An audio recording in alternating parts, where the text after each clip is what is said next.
Richard Feynman was an incredible scientist. He spent most of his time at Caltech. The idea of quantum physics, where all these particles are interacting in mysterious ways, he came up with a thing called Feynman diagrams that he won the Nobel Prize for. Perhaps even more importantly, he was an amazing teacher.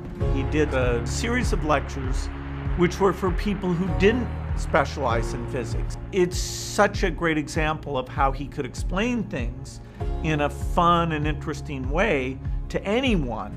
And he was very funny.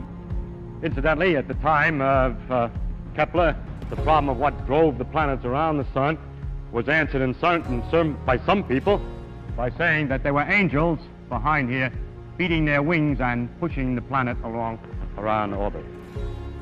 As we'll see, that answer is not very far from the truth. The only difference is that the angels sit in a different direction and the wings go in it.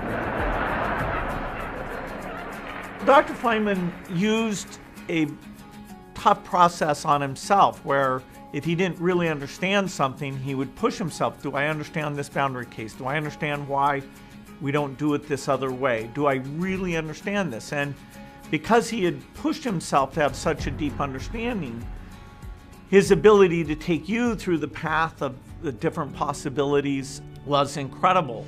Oxygen, for instance, in the air would like to be next to carbon, and if they get it near each other, they snap together.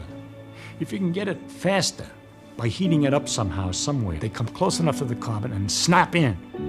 And that gives a lot of jiggly motion, which might hit some other atoms, making those go faster so they can climb up and bump against other carbon atoms, and they jiggle and they make others jiggle, and you get a terrible catastrophe. That catastrophe is a fire. He's taking something that is a little mysterious to most people and using very simple concepts to explain how it works. He doesn't even tell you he's talking about fire till the very end, and you feel like you're kind of figuring it out together with him.